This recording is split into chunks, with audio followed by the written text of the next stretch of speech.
مسلم شریف میں حدیث ہے، حضور نے ایک صحابی سے کہا کہ مانگ کیا مانگتا ہے؟ حضرت ربیعہ سے جو وضو کروایا کرتے تھے، سل ربیعہ، تو انہوں نے کہا جنت میں آپ کا پڑوس مانگتا ہوں. تو دیکھیں حضور نے جنت عطا فرما دی. سر یہ حدیث پوری تو پڑھے، اس کے آگے الفاظ ہیں، نبی علیہ السلام فرمایا اس کے علاوہ بھی کچھ مانگنا ہے تو مانگ لو. کہا نہیں یا رسول اللہ آپ کا پڑوس ہی چاہیے. تو آپ نے فرمایا کثرت سجود سے میری مدد کر. اب اس کو آپ نے وہ نہیں لینا کہ بھی حضور کا مشکل کشا وہ بن گیا تھا، آپ تو ہر جگہ مدد دیکھ کے تو مشکل کشا بنا دیتے ہیں.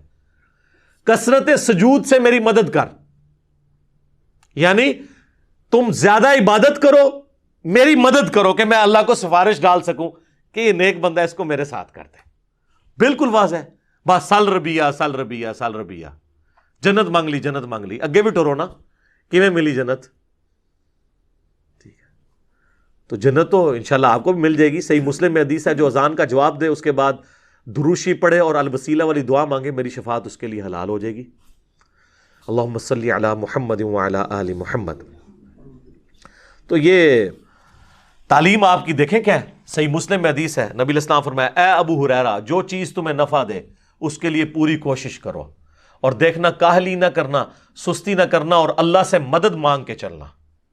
پھر بھی رزلٹ تمہارے خلاف آئے تو کبھی نہ کہنا کہ اگر میں یہ کر لیتا تو یہ ہو جاتا، اگر میں وہ کر لیتا تو وہ ہو جاتا. یہ اگر مگر شیطان کا دروازہ کھول دیتے ہیں. یہ صحیح مسلم میں تقدیر والے چیپٹر کی آخری حدیث ہے، کتاب القدر چیپٹر کی.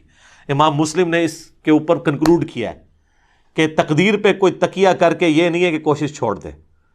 سستی نہ کرنا، کاہلی نہ کرنا. یہ نہیں ہے کہ خالی پیپر دے آؤ اس پہ دروشی پڑھ کے پھونک آؤ، اس سے نہیں کو پاس ہوگا. کوشش کرو، اس کے بعد بے شک جو مرضی پڑھ کے پھونکتے رہو. سستی اور کاہلی نہ کرنا، پھر اللہ سے مدد مانگنا. تو نبی علیہ السلام تو کہتے ہیں مدد اللہ سے مانگنا. اور وہ ڈیسائسو حدیث ہے جو جامع ترمذی میں ہے، مشکات میں موجود ہے. نبی علیہ السلام نے، ابن عباس کہتے ہیں مجھے سواری کے پیچھے سوار کیا اور مجھے کہا ہے بیٹے اللہ اکبر، اللہ کے حقوق کی حفاظت کر، اللہ تیری حفاظت کرے گا. ذرا الفاظ غور سے سنیں. اللہ کے حقوق کی حفاظت کر، اللہ تیری حفاظت کرے گا. کیا زبردست الفاظ ہے.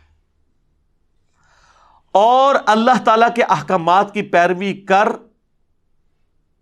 تو ہمیشہ اپنے رب کو اپنے سامنے پائے گا.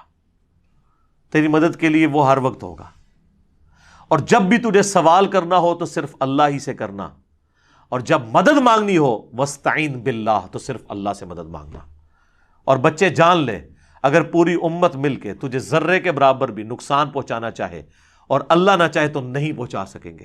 اور اگر ساری امت، زمین و آسمان کی ساری مخلوقات مل کے ذرے کے برابر تمہیں فائدہ بھی پہنچانا چاہے نہیں پہنچا سکیں گی مگر جو اللہ چاہے.